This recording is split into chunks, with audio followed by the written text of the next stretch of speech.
It's not an overstatement to say that semiconductors power the modern world.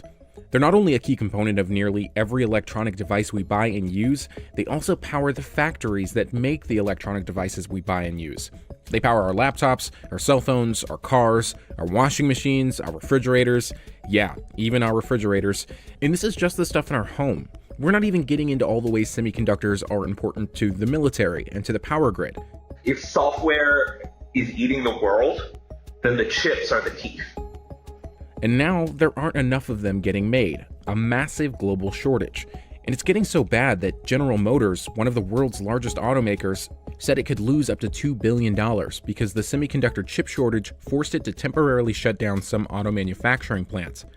President Joe Biden just ordered economic and national security experts to look for gaps in the semiconductor supply chain in the United States. They want to see how reliant the US has become on other countries to manufacture semiconductors. Here's how the global chip shortage got so bad and what's being done to fix it. So what are semiconductors? It's silicon with transistors built into it. And these circuits are put into basically any product these days that needs power. Generally, every single electronic product these days has these chips in them that allow them to do what they do. When people talk about semiconductors now, they're talking about the advanced microchips that power smartphones, computers in cars, and advanced medical equipment, and the analog semiconductor devices that power radios and thermostats. The transistor, a kind of semiconductor, was first successfully demonstrated in 1947 at Bell Labs in New Jersey. Its inventors won the Nobel Prize for Physics, created the first tech companies in Silicon Valley, and basically laid the foundation for the modern digital world. After the transistor came the integrated circuit, the microprocessor, etc., until the super small, super advanced chips we have today. Now, the semiconductor industry is massive. Within the industry, there are semiconductor companies that design the chips, called fabless companies, and there are companies that manufacture them, called foundries. There are also integrated device manufacturers like Intel that both design and manufacture chips. More and more, though, major semiconductor companies are adopting the fabless model and contracting out orders to foundries like Taiwan Semiconductor or Samsung. And that trend toward fabless has helped complicate the chip shortage we've all been hearing about. The US chip industry has captured 47% of the global market share in sales, but only 12% in chip manufacturing, according to the Semiconductor Industry Association.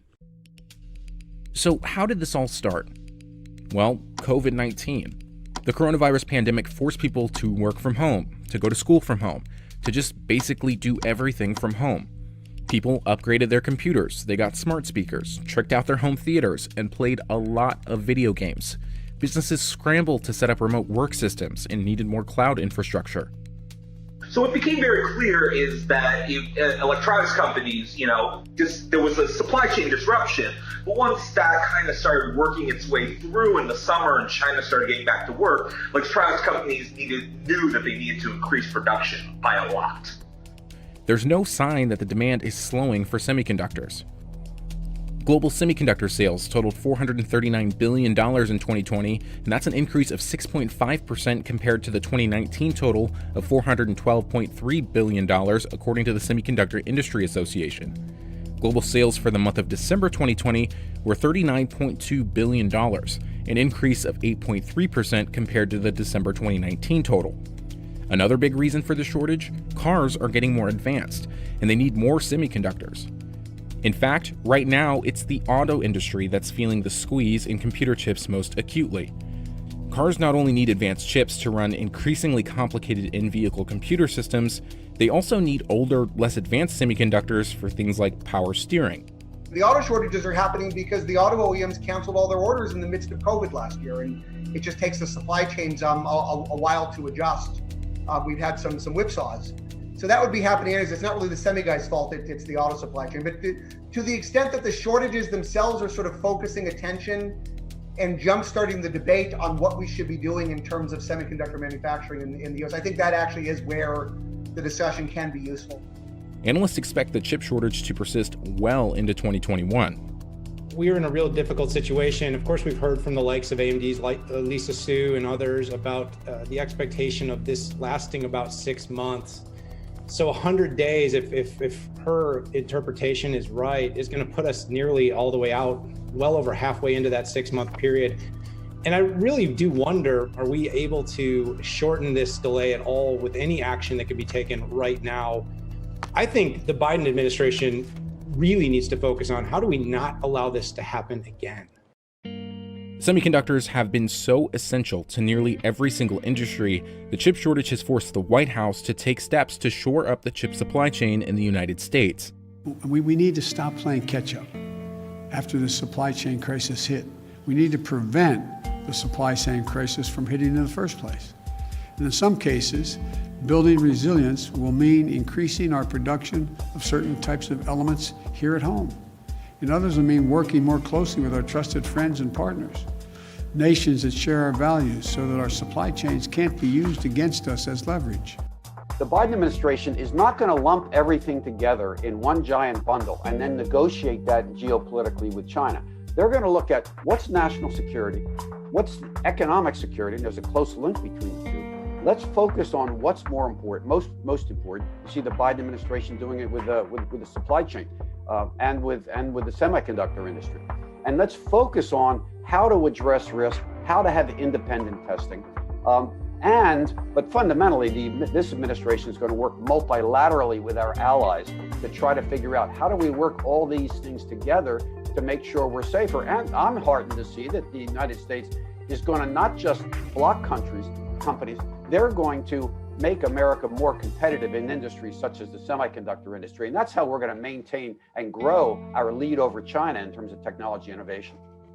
At the semiconductor companies, executives say they'll be able to ramp up production to end the shortfall, but that likely won't happen until later in 2021. After the immediate shortages get resolved, the demand for semiconductors is only supposed to increase. New 5G telecom networks need smartphones with 5G-enabled chips. The so-called Internet of Things will put chips into more and more everyday devices, and the remote work brought on by COVID-19 appears here to stay. China is attempting to become self-sufficient when it comes to semiconductor chips. Right now, it imports most of its semiconductors. You know, Beijing has always had big ambitions to have its own homegrown industry, but the U.S. restrictions not only on sales to China for chips, but also especially on telecoms giant Huawei, that has really acted as a stimulus for the industry. So Beijing has made chips a top priority for its next 5-year plan, which is going to be unveiled in March.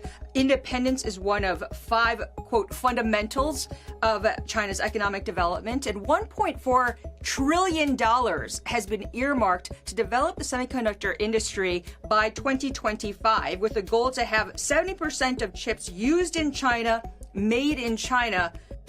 I think COVID-19, a lot of people in the business world start to really look at our supply chains because of COVID-19. And, it's no secret that the electronics manufacturing is kind of based in China, right? But what people kind of don't know is that the number one pure chip factory in the world is in Taiwan. That's TSMC. Now, Taiwan's an ally. Taiwan has not had the trade issues that China has, but it's still an island off the coast of China. So there was a lot of discussion early in the pandemic last year that we have to look at this stuff from a geopolitical standpoint, because, if the military can't make a jet because they don't have chips, and then Taiwan is caught in a geopolitical dispute, a lot of people just said, we need the ability to make leading node chips here in the United States.